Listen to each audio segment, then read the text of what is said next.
Okay, Chair, we're live on YouTube, so I'll hand over to you. Thank you. Good evening and welcome to East Devon District Council's Leisure Strategy Delivery Forum meeting on 25th of June 2024. I'm your Chair, Councillor Sam Hawkins, and I'd like to welcome anyone watching the meeting via the live streaming. May I remind members that the Code of Conduct applies throughout this meeting. We also reserve the right to remove and disconnect any participant who is disrupting the meeting by whatever means.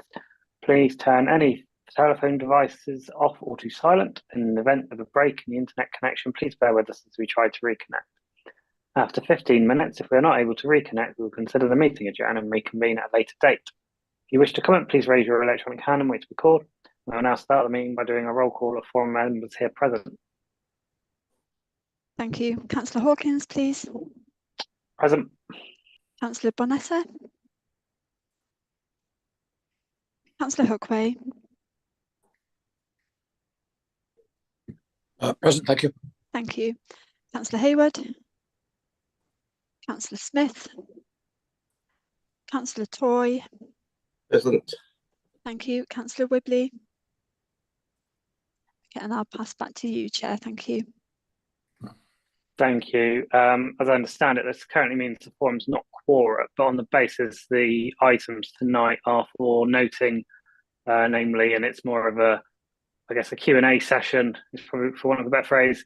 I think we'll proceed on that basis, noting as well, obviously we pulled in external people through LED kind of joining us tonight. If that does create an issue further in the agenda, obviously we can cope with that in due course, but for now we'll proceed as though it's a meeting, noting that legally speaking it's not, unless another member is able to join. Agenda item 1, apologies. Sarah. Thank you. We've got apologies from Councillor Arnott, Councillor Matt Hall and Councillor Loudon. Thank you. Agenda item 2 would be to approve the minutes of the previous meeting. On the basis we're not quite, I think we'll just skip over that as an item.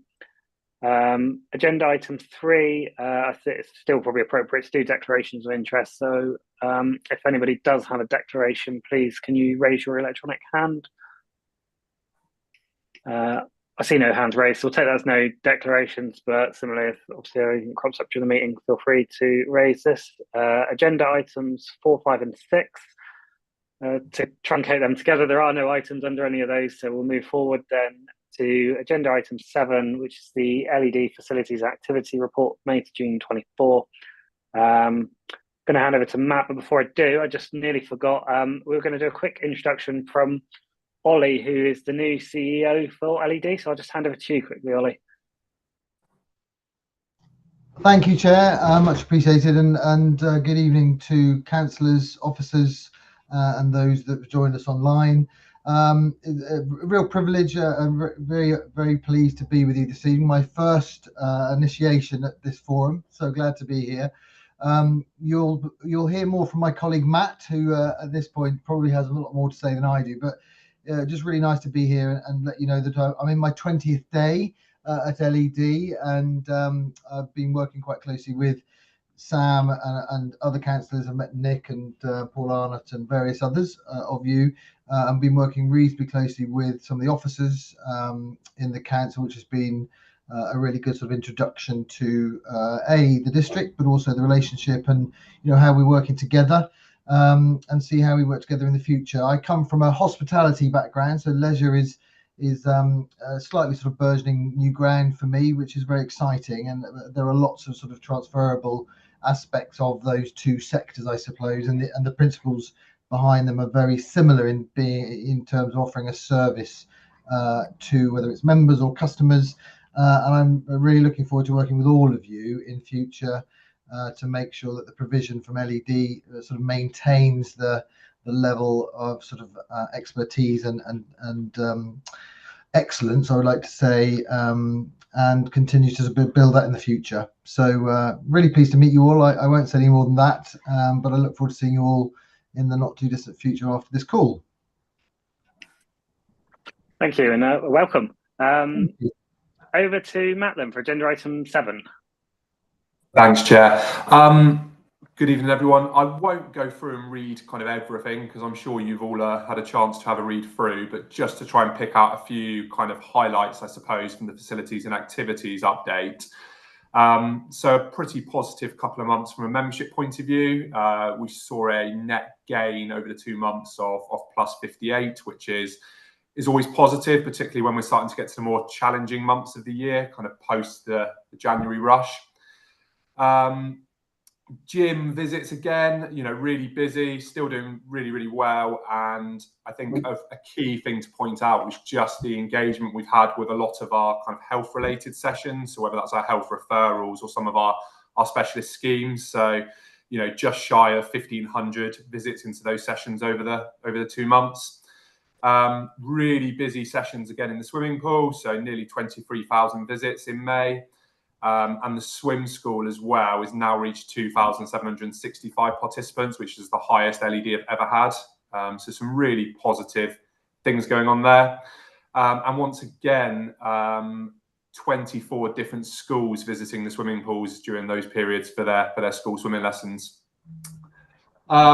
Just touching on a couple of other bits. So from a health and safety point of view, 2 kind of reportable, RIDDLE reportable incidents.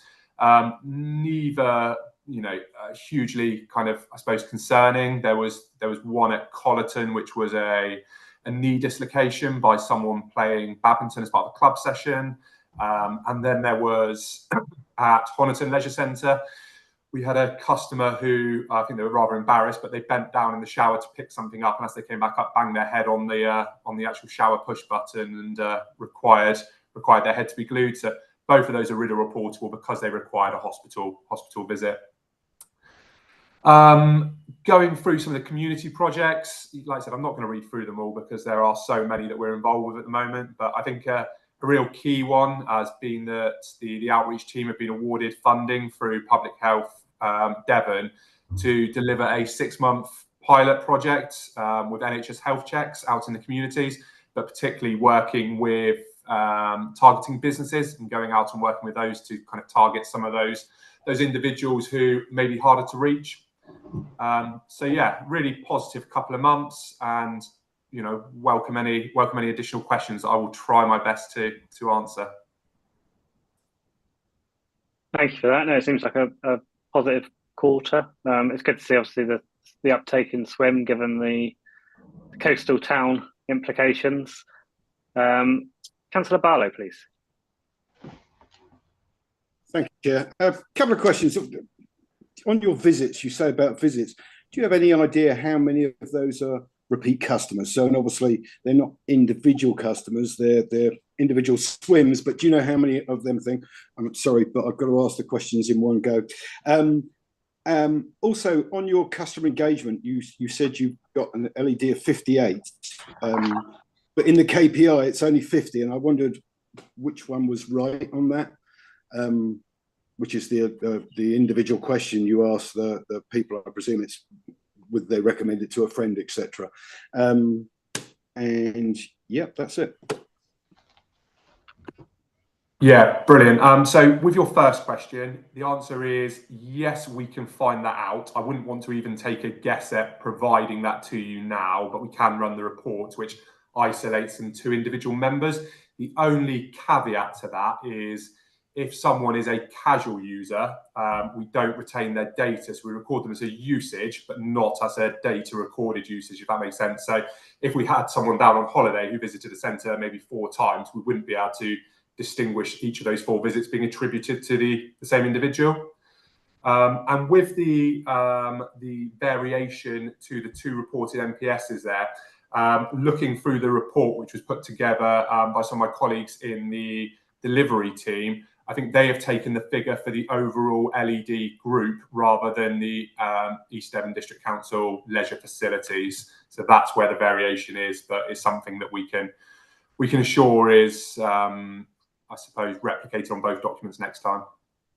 So which one is correct? Is it the 58 or the 50?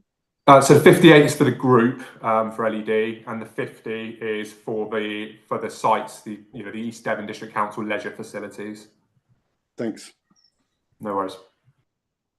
Thanks both. Have we got any other questions? No. Okay then, I'll hand back over to Matt for the KPI dashboard.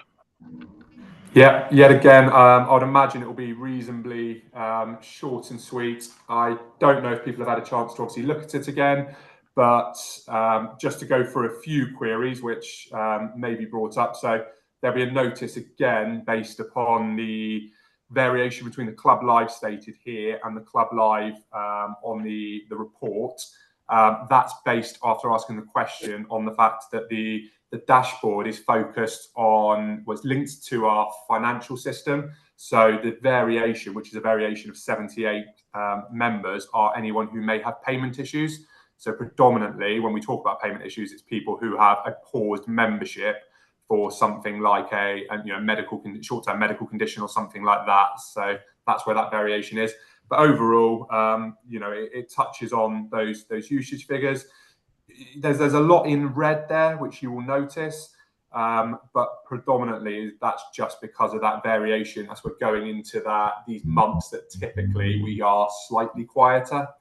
We profile it every year that we know our January, February, Marches are going to be pretty solid, and then you slowly see a bit of decline, and then from September onwards you see a bit of a boost again. So yeah, nothing concerning there.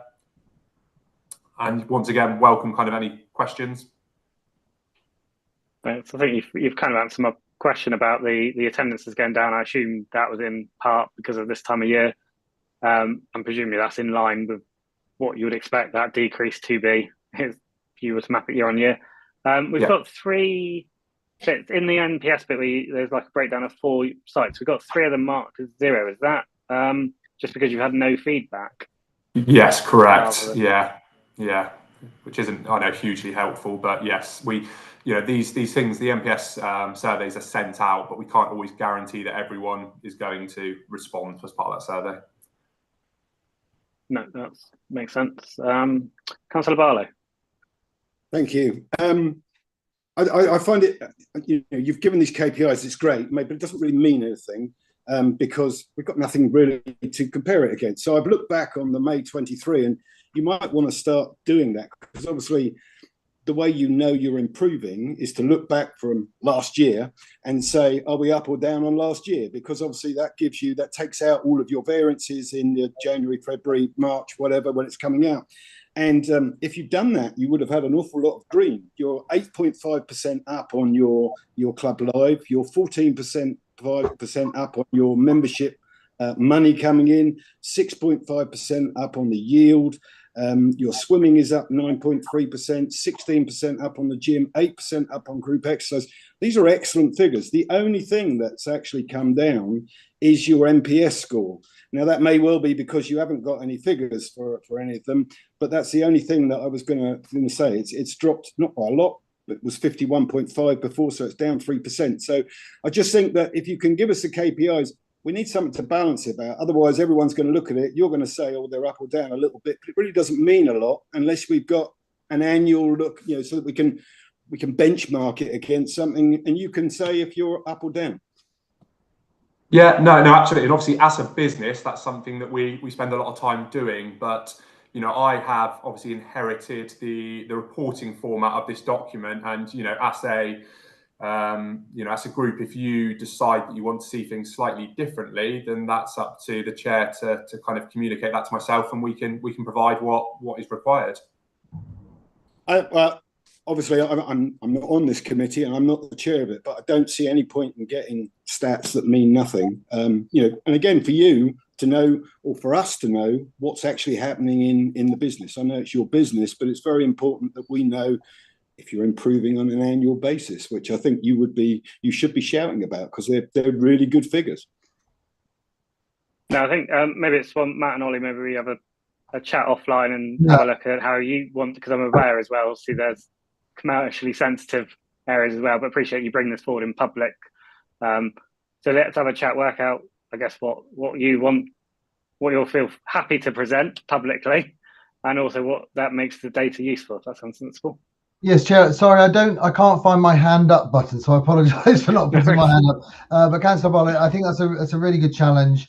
It's certainly the kind of information I think Matt and I and our colleagues would want to see. So no reason why you shouldn't want to see it, but also should see it. And I think clearly the more sort of positive stories around that kind of KPI that we can share, and then you can share onward, would be a really good thing. So we'll sit down with the chair and look at what we can do to improve that, and maybe we bring a sort of a straw man of what we could do going forward for approval by the forum on that basis. And through you, Chair, I mean, these are all publicly available figures. These are figures that I pulled off last year's meeting just so that I could get a benchmark for it. So it's not secret squirrel stuff. It is just what you've already provided us. It's just so that we can actually see where you're going. And I know you know where you're going, but this is what this is about, I presume, see where you're going.